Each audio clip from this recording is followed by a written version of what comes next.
And great to see the regulars who are part of our weekly What's Becoming a Family. Today we're going to talk about a continuation of that impulsive shopping. Remember that the term shopping is used loosely. Shopping is anything that results in acquiring. You can shop the buy nothing groups. You can shop what neighbors put out as they're, setting out their extras. So acquiring is what it's about, but I would really like to coach you folks on doing whatever shopping you're going to do consciously. So we're going to, I really want to be sure that we can get through the full conscious acquiring process, because there is an on-the-go cheat sheet in Conquer the Clutter. However, in the interests of brevity, it leaves out a number of things that I think are particularly helpful. And then we're going to go through at the end the 10 warning signs that maybe your acquiring has become more problematic than you realize. Okay, so this full conscious acquiring process is a step-by-step checklist that I ask people to consider going through. The point of it is to turn back the impulsive buying, and by using a harm reduction strategy. I developed this a few years ago and have used it with many clients who struggle with impulse buying or compulsive buying. The process is meant to slow you down. Remember, in previous podcasts, we've talked about the ability to put yourself on pause. Well, sometimes when the hormones, the excitement hormones are going to your brain and you're getting a rush and you're feeling really good about it, sometimes stopping might be a lot to expect. But the more you can find resources within yourself by what you tell yourself, because what you think is what you send hormones to your brain about, and that is what largely influences your behavior and then the decisions that you make. So putting yourself on slow down or pause is a huge skill to learn. And it also breaks that rush, when you see something, of excitement or the urgency. We talked last time about all of those well-developed marketing strategies that are meant to manipulate you, frankly, by, there are only 4 left. You've got an hour. This price doesn't last forever. This is a special deal, never to come back. And you've got 10 seconds, 9 seconds, 8 seconds. That is like the slots at a casino. Anyone, even if you aren't particularly interested in the items, will respond to that. That's what it's designed to do. All right? You drive your own bus. Don't let them drive it for you, because they will drive you into problem buying, which will reflect itself in financial chaos. So anytime you suddenly start to feel that urgency, that you didn't really come to this online shopping channel, online on your smartphone, the pop-ups. If you didn't have a plan in the back of your mind already that you are actively looking for that thing, there it is. All right. Really go for the how do I slow myself down, because this is an involuntary response. It's a stress response, excitement, and it will fuel impulsive acquisitions. This process is meant to support you, because while you're putting the brakes on and you're slowing down, all right, using some of the strategies that we're going to talk about in a few minutes, that gives you time and headspace to come up with better options that meet your needs, not that marketer's needs. All right.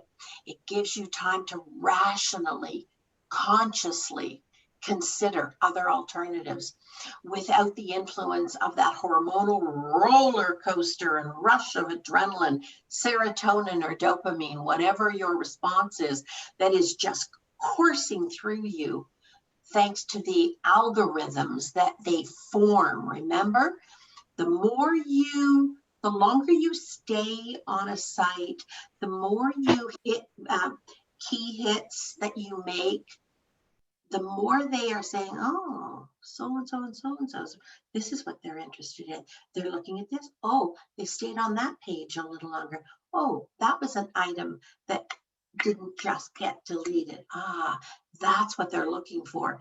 Then they gather all of the companies' products, because these algorithms are developed by the online system, not just by the marketer. Then they're going to send you everything known to man within just a very few minutes, all right? That is anything like what you were looking like or you responded to. And that impulse can influence you to make rash decisions that if you weren't looking for those things before, for sure, you're going to regret. This system is meant to support you to make decisions that you won't regret later. That's why it's called a harm reduction approach. All right. And it's going to help you avoid having to dig yourself out of the rut that hoarding creates, even deeper than you feel it right now.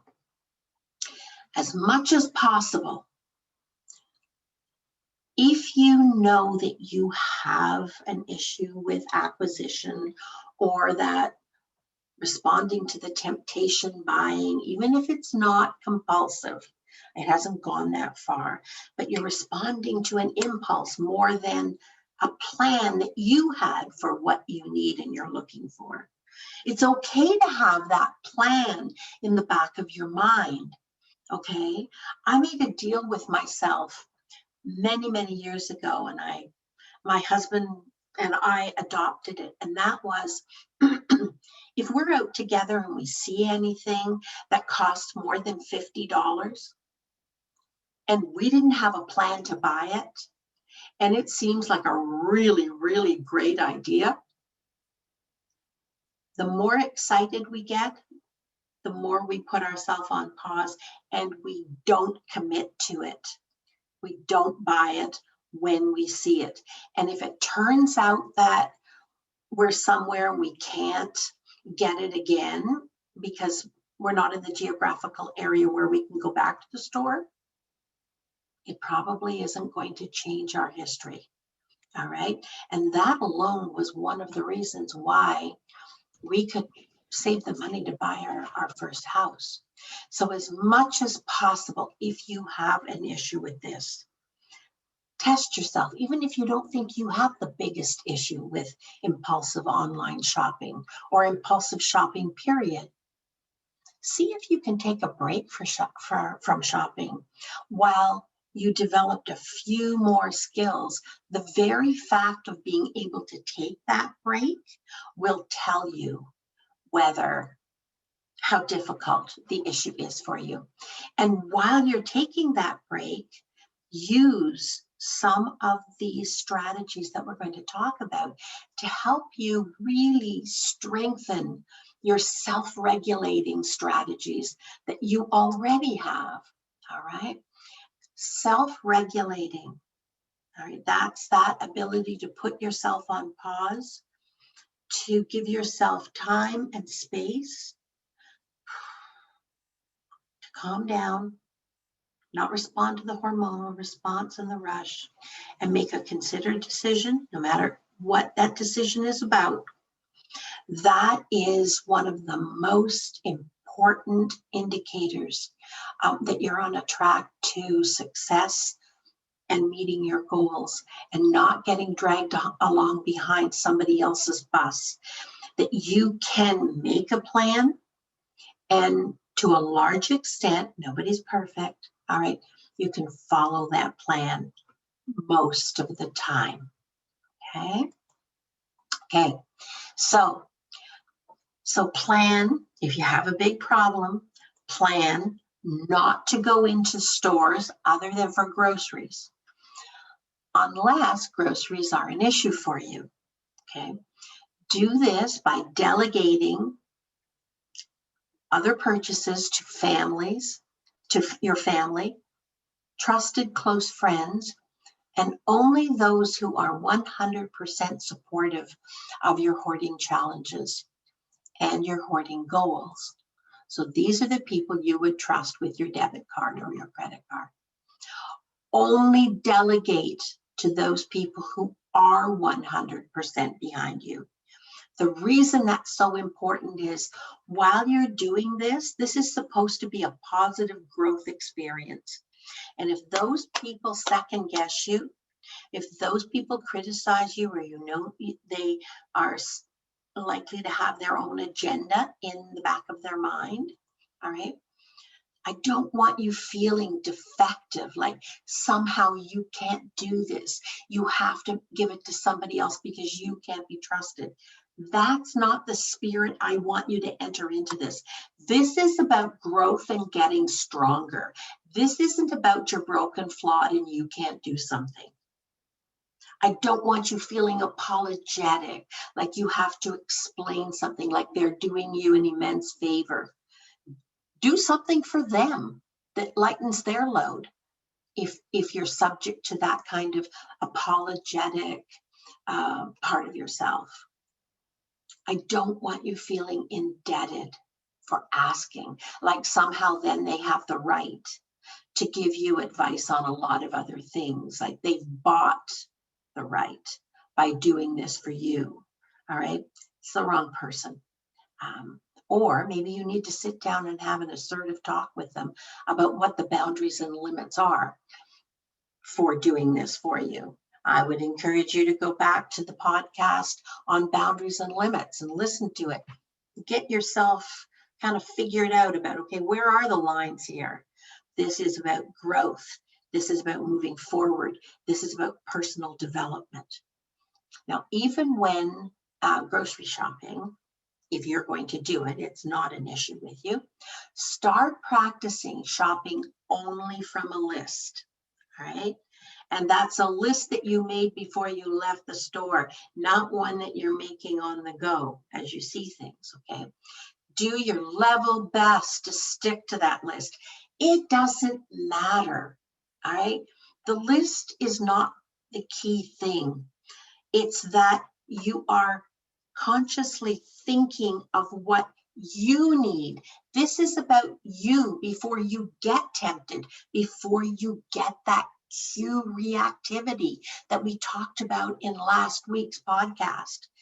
Huge factor. We're all susceptible to it.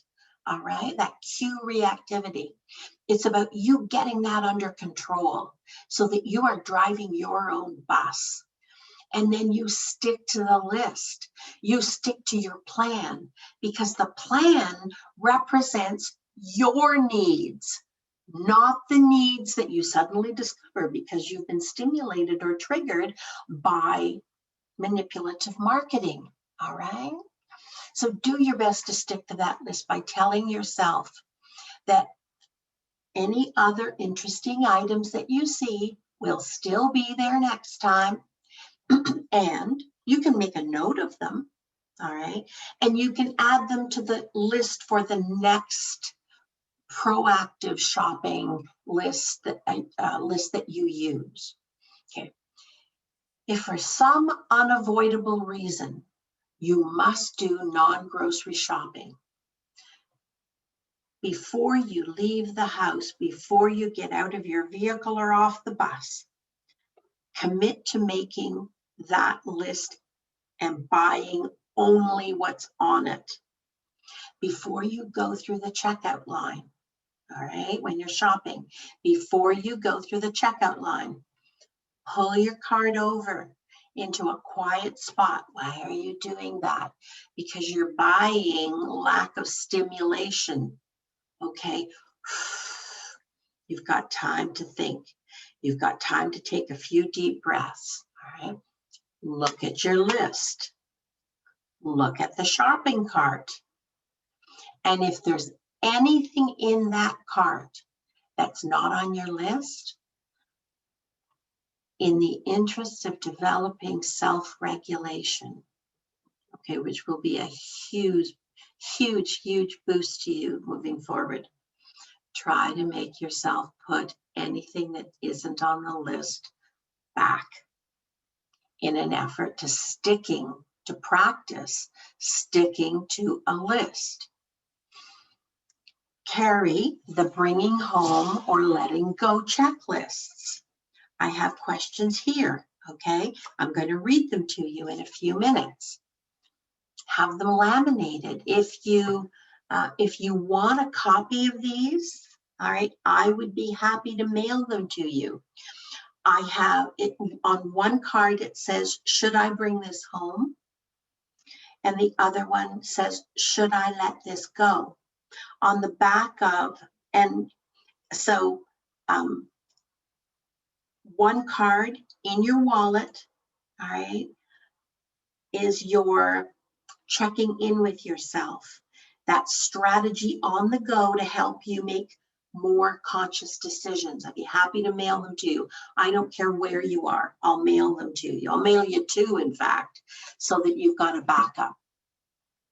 Okay, so carry those questions with you. They're laminated, all right? And refer to them to decide what is your best choice today. So when you start to develop that self-regulation, when you make yourself make that list and shop from it, all right, and choose from it, this isn't about forever, all right? This isn't about, oh, no, I'm on a diet that I can never get off of. No, this is about making your one day at a time, make your best choice today. Maybe tomorrow's choices will be different, will be more self-regulated. Maybe tomorrow you'll have a bad day and they won't be the best choices. It's just today, okay, one day at a time. Even if the item looks like a good purchase, you can always make that same purchase tomorrow with a new list. It's about being conscious and not allowing yourself to be used and trigger. If for some reason you absolutely cannot return the next day and the item actually is a basic need, not want, like bread, milk, medication, all right, leave the basket. Now, this sounds silly, but it works. All right. I'm going to tell you a story about somebody who called me one day on my day off. And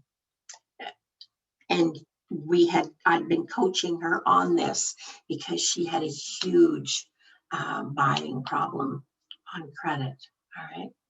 So slow down, take the cart, leave the basket or the cart, go to the washroom. Okay, go to the checkout, whichever buys you more time. If you go to the checkout, just ask the cashier to watch your basket, or can you leave it with them for a few minutes, because little white lie, okay, because you need to go out to your car to get something, which is true. You do. You need to get your mind clear. All right, go out to your car, get in your car, sit there and ask yourself, what am I doing? I'm breaking my own progress. What am I doing? Really? Those extra things? Really? That's my best choice today? Really? I can't go home tomorrow, make a new list, and if I really decide that it's a good idea, come back for them? What's that really going to cost me? It's going to cost me a little bit of time, a little bit of gas, but at least I don't bring them home and regret it. More regret, okay? If leaving your cart with the cashier is not an option or you're too embarrassed, take the cart, go to the man or lady's washroom, all right? Just leave it outside the washroom. Hopefully it's a one-holer, and do one of the following. It works, all right? Look in the mirror. Go in, lock the door behind you. Look in the mirror and ask yourself, have a come to truth moment with yourself. Ask yourself, really, extra buying is what I need to do today? Really, I came here to undo the progress with my own goals, not somebody else's goals, all right? Do the breathing to de-stress exercise and conquer the clutter. It's resource number 16.1. All right, it works. It'll bring you down. All right, not only will you be driving your own bus, you'll be able to change lanes, you'll be able to make decisions. It'll give you peace of mind. Center yourself. That's the other thing the de-stress breathing will do. Get out the questions. Review the questions once again. Questions like, this is, should I bring this home? Do I need it now or in the near future? Near future is by the end of the day, okay? Because you can always make a new list. If it's something you forgot that isn't urgent, you can make a new list and you can come back tomorrow. Do I have something else like it that I could use instead? Or am I actually being manipulated and triggered into believing this is the solution to my problem? What makes this item special and unlike anything else I already have? All right, it better be special if it's going to make you change lanes and repeat a behavior, a habit that's gotten you into trouble. It better be special, okay?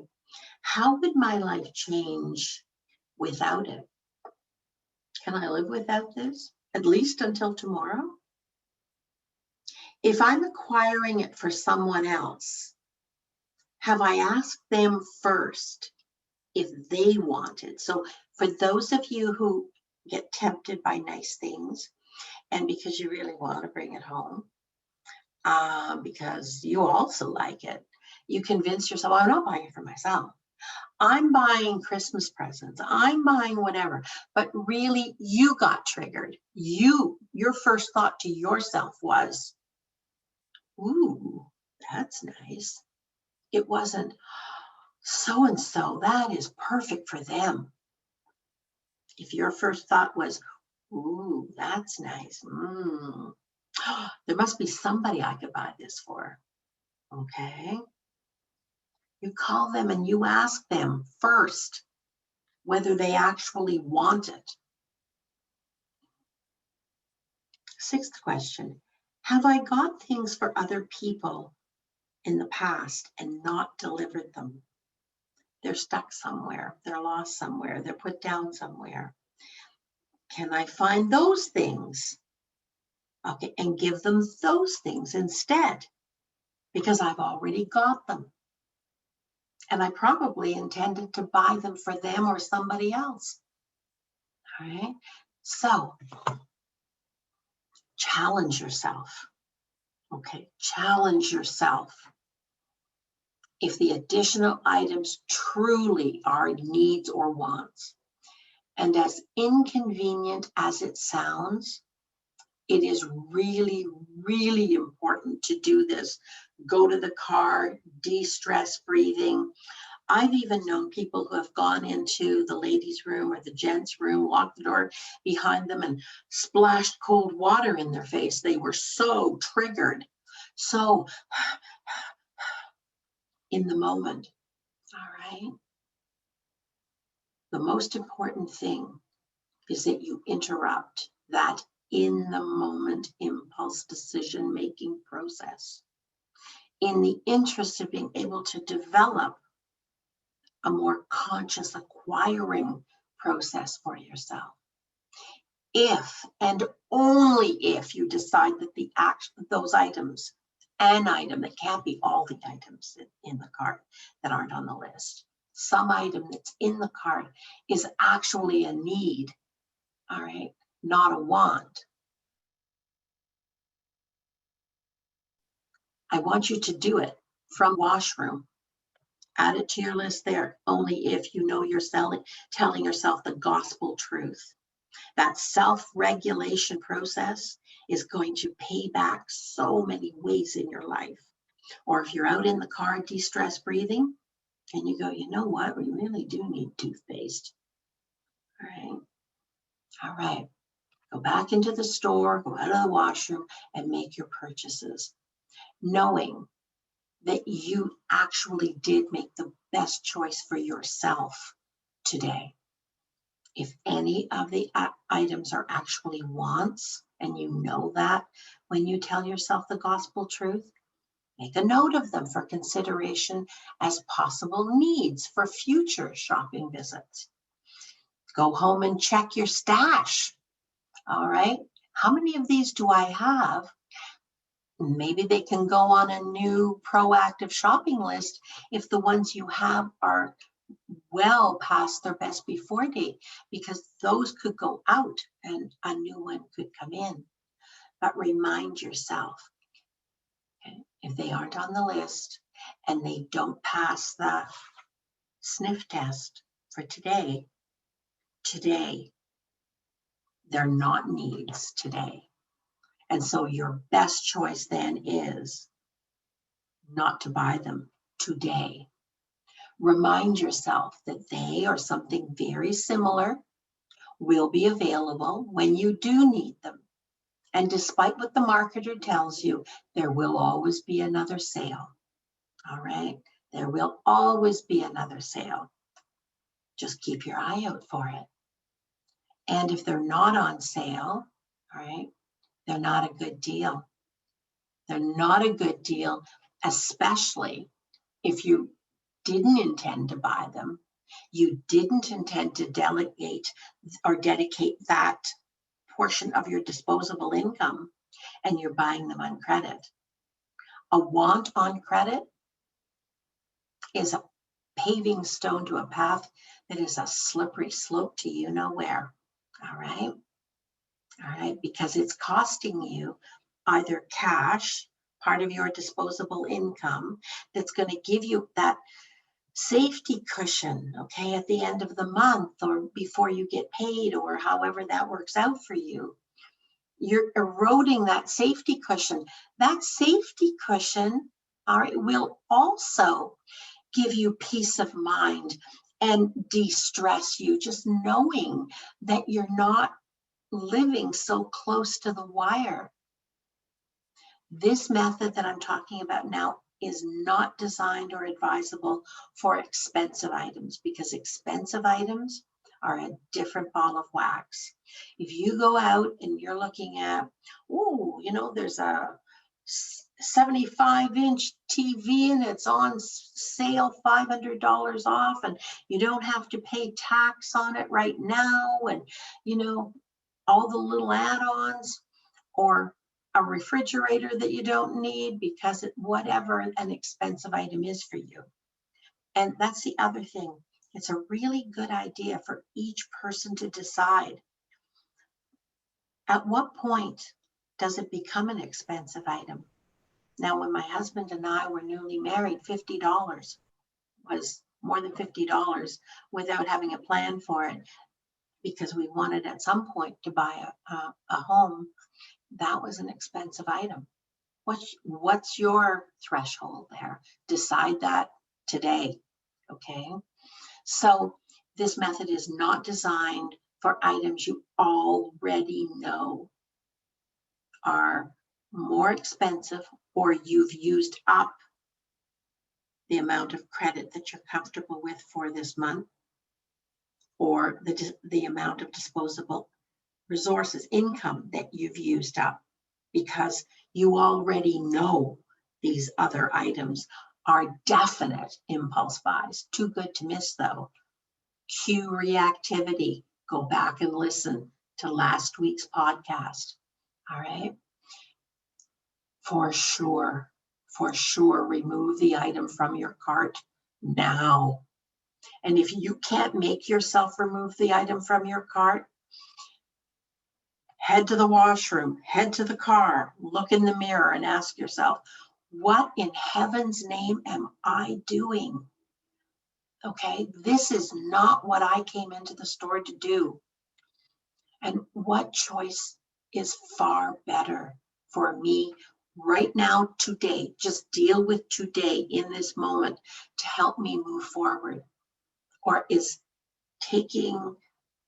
buying on for this impulse buy, is it actually going to set me back on the goals I'm working on? Okay, leave the whole cart if you are looking at an expensive item and you can feel yourself being like that snowball that rolls downhill, all right? Because you're going to end up busted at the bottom of the hill. Your budget, your credit, just your self-esteem, that sense of safety. I can count on myself, all right? Don't have to be perfect. I make mistakes, but I can count on myself. Either go home right now, all right?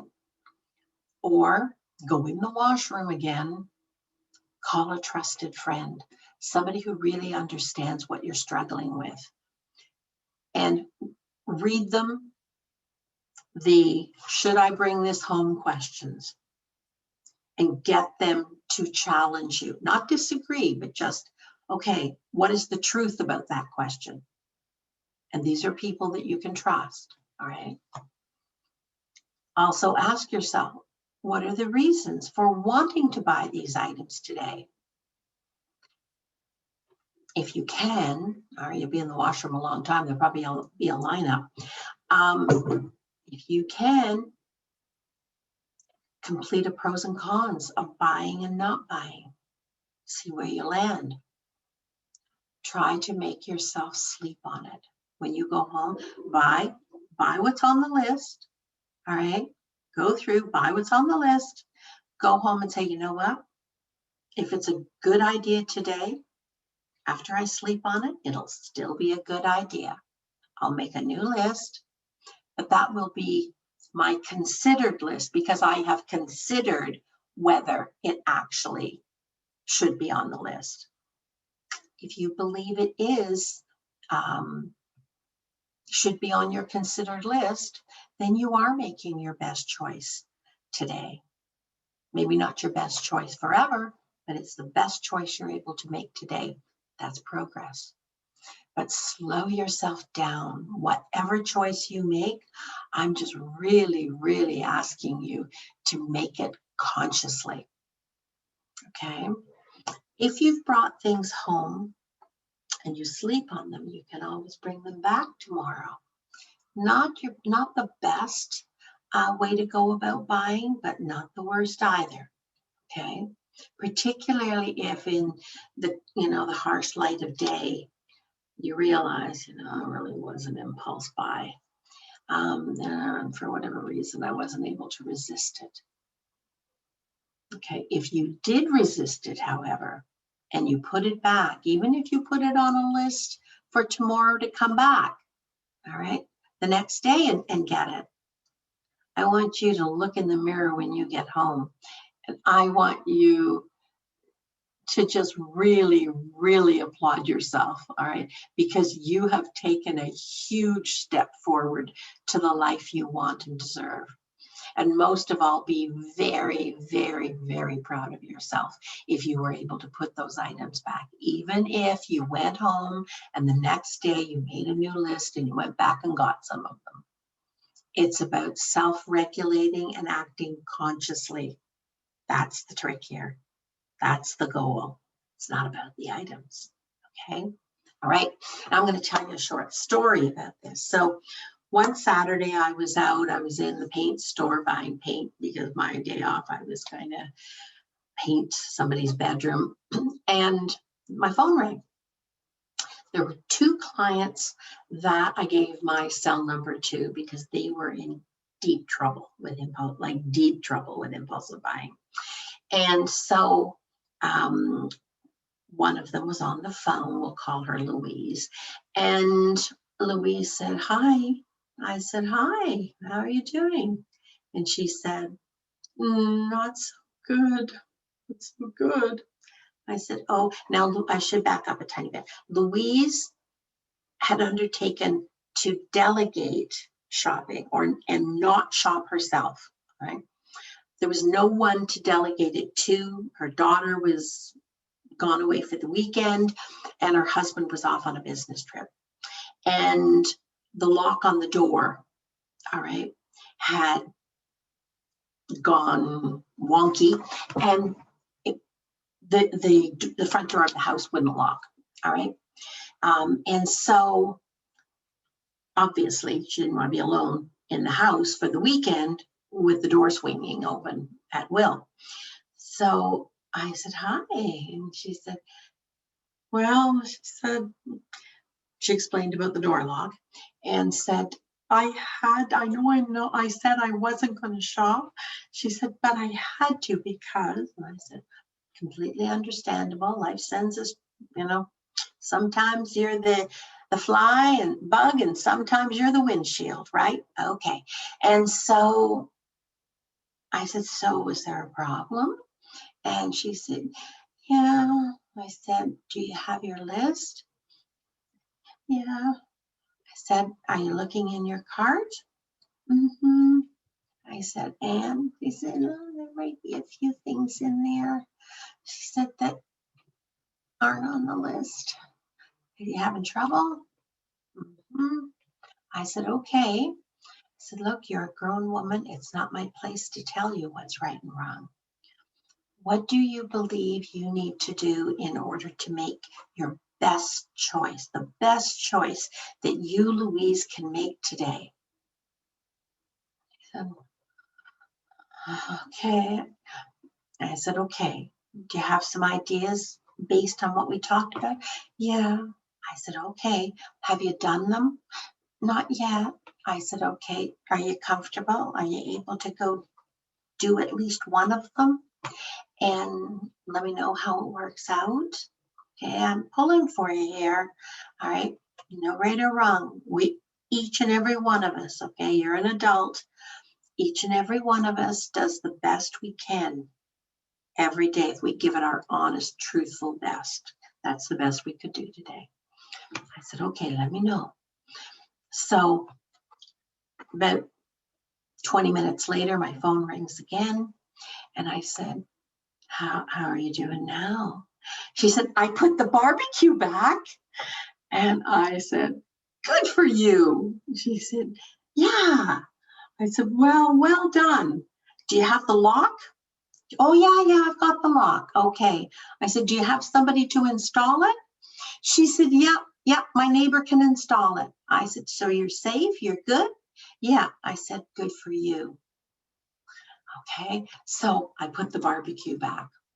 So sometimes another client who actually, one of the people who is the basis of Rachel in Conquer the Clutter, You Can't Buy Love, Can't Buy Happiness, I think is the name of the chapter, had a $1,200 a day buying habit on credit.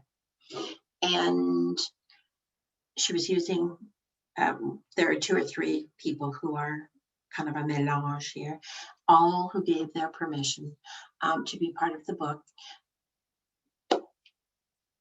But who can afford, I don't know about you, but not too many people can afford $1,200 a day buying habit on credit. They were using the equity in an asset. Sometimes it's a home, sometimes it's something else. And it doesn't take very long for the place to become basically a storage unit at $1,200 a day. Also, if you can't afford it, how much do you have to return the next day? All right. A very shaming experience when you have to do it day after day after day after day. And so I went to see her for her next session. And as I came in the front, the entry was pretty blocked with what looked like new purchases with price tags on. I had just on the Saturday before had this experience with Louise, and I'll call this person Trina. And I said, Trina, looks like you've done some shopping. And she said, yeah. I said, do you want to talk about it? Yeah. I said, you had my cell. Did you think to call me? Did you remember it was okay to call me? And she said, I did think about it, but she said, I might not have bought the things, and that would have taken away the fun. Now, there's no right or wrong there. I want you to be clear about that.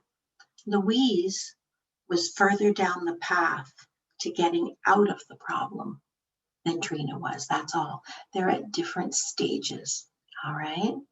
So do your best to be at the stage that's going to get you out the chute at the other end and leave this problem behind because you have a strategy. Let's go over the 10 signs of compulsive online shopping, and then let's open up the chat box. Okay. So first of all, if you feel like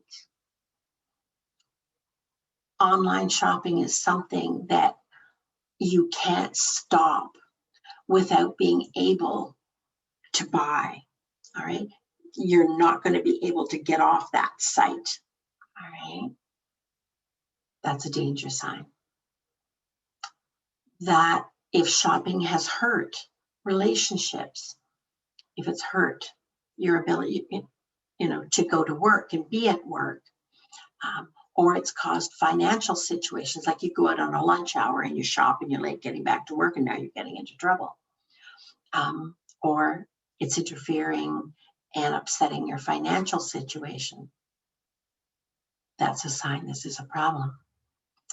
If you're having conflicts with a partner, family members, friends who genuinely love and are concerned about you, and things end up in arguments, all right, that's a sign that this is a problem.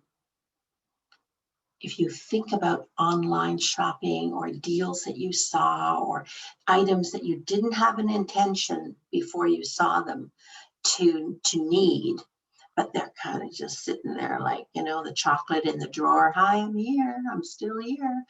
That's a problem.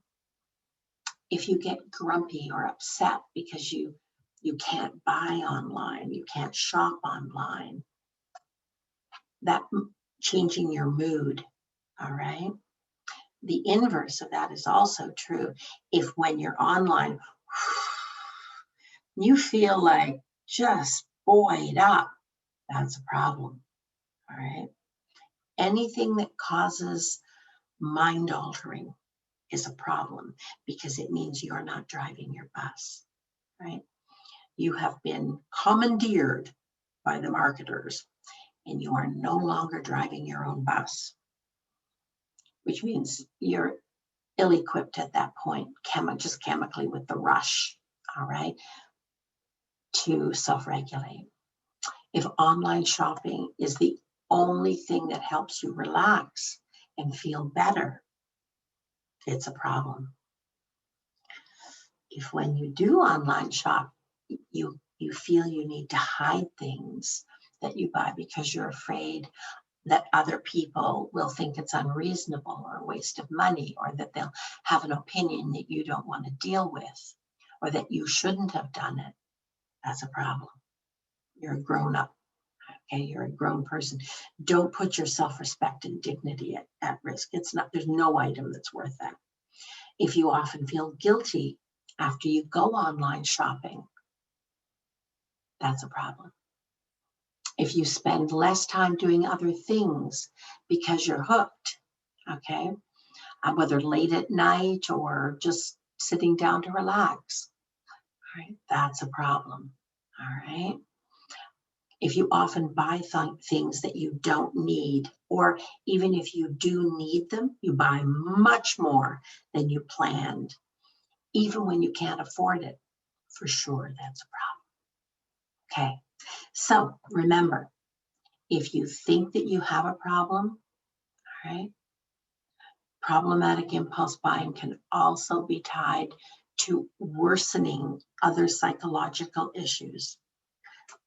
Okay, it can be feeding your anxiety, feeding your depression, feeding your dysthymia, feeding your obsessive or just compulsive, and can end up causing moments of mania. Remember that. You're not driving your bus, all right?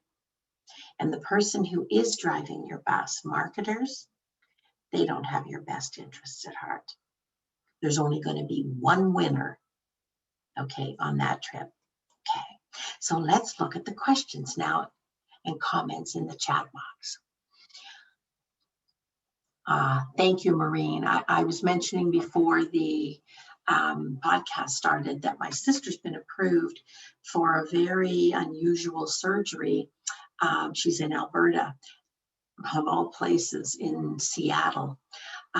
So sometime in November, God willing, everything will go well. It's just a little surgery, but it's a very unique one on her stomach. Okay, beautiful day here. It is a beautiful day, even though, did I mention it has snowed? Okay. So somebody asked, how can I forgive myself for spending all my life? Not everything you've spent has been a bad idea, all right? And quite often, every single one of us, truthfully, every single one of us does the best we can with what we know. No more. Practice some of these strategies, even if you feel that they're not natural to you. Keep trying the strategies in the book, all right?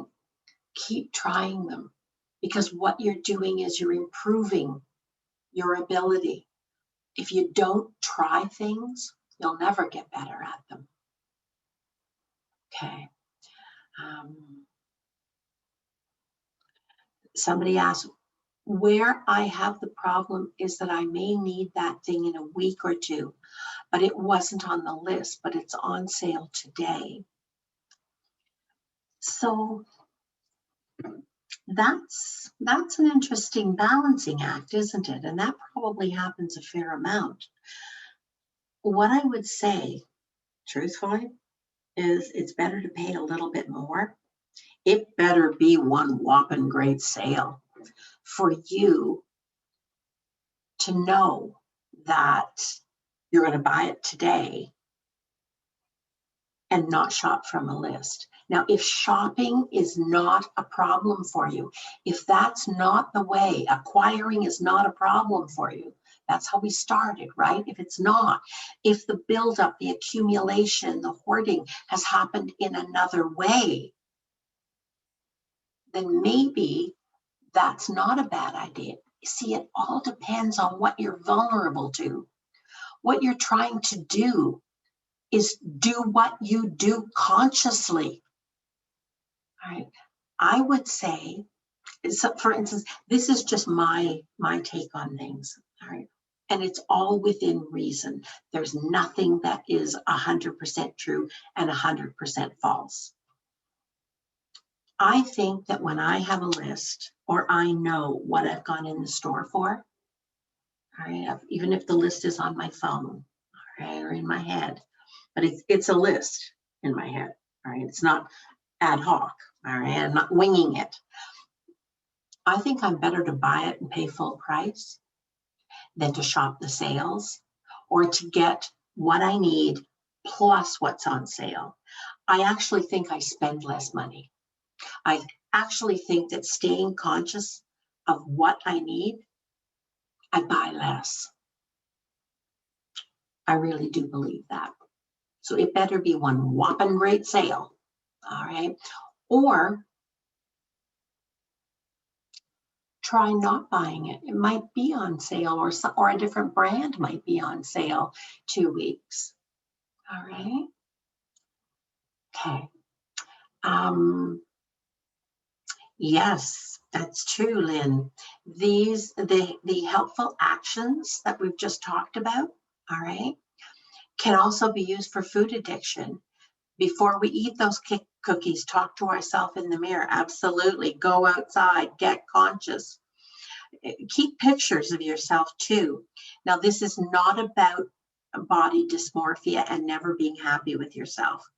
But if your weight does legitimately fluctuate and it is a problem for you, especially if your doctor agrees, keep pictures of yourself. I wouldn't paste them to the fridge. Who wants everybody seeing the worst picture of you, right? I don't believe in self-shaming.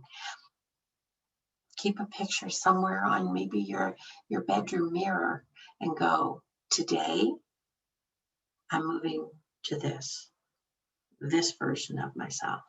This is who I am under this, and I choose not to need what takes me outside myself. All right, what my hormonal balance creates in the way of extra weight. Okay, yeah, that's right. Put on the brakes. Yeah, thank you, Joan. She said, I love the sweater and the sparkles. I call this my Elvis shirt. When I saw it, I thought, oh, it reminds me of Elvis Presley with all the glitter. Anyway, we have to have some fun sometimes, right? Where are we here now? When I had no money. Excellent point. Okay. Thank you, Lisa.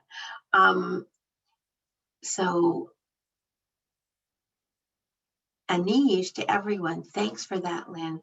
That's a good thing to remember anytime we make, yes, when you make conscious choices, they're always an excellent choice. Doesn't mean that they're necessarily right, because sometimes you'll make conscious choices by practicing one step in the strategy.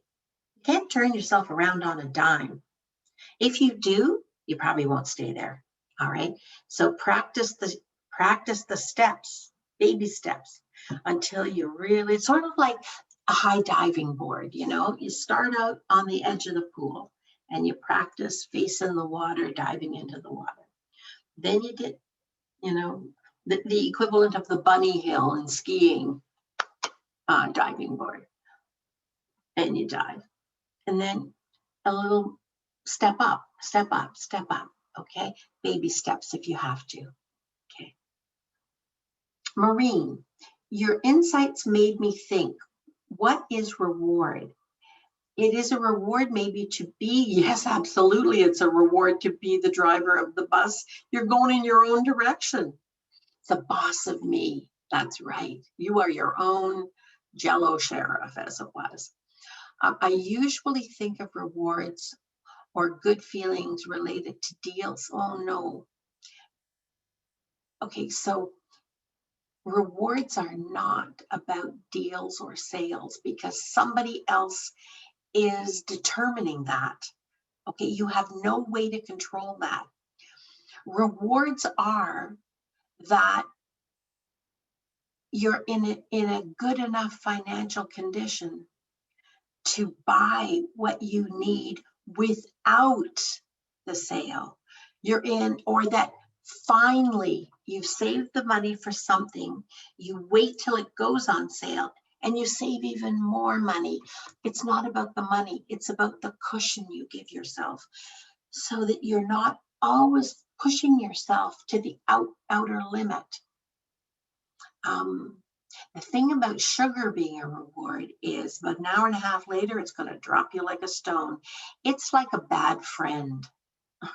Sugar makes you feel good in the meantime, but at some point you're going to feel really bad. All right. Drama, a lot of drama with sugar. What is being able to twirl in my space for have the one or two art? Yes, have the one or two art projects laid out, and then not just there. Okay, online is not an issue, but buying up Halloween stuff to mail money to another province at 10 times the cost. Yes, yeah, that is true, Maureen. Tammy, to everyone, get conscious. Absolutely get conscious. I love it.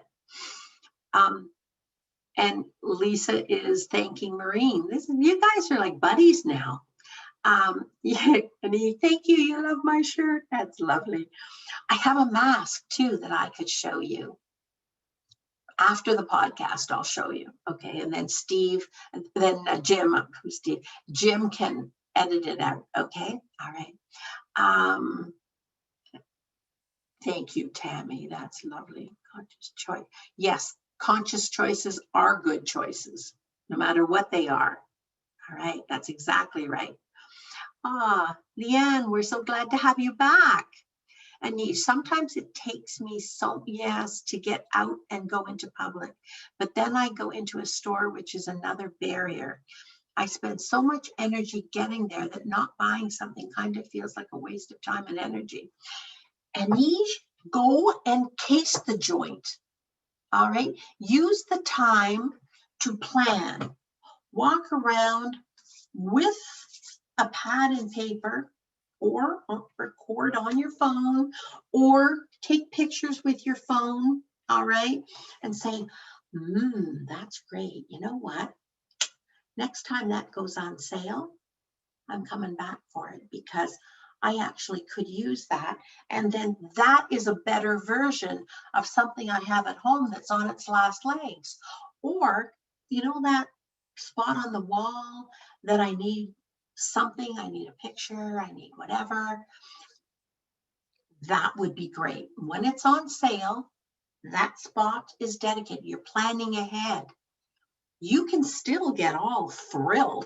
And not only that, you can remember the price, because if you take a picture of it with your phone, a screenshot of it with your phone, it's not actually a screenshot, I guess. I do screenshots when I see things online.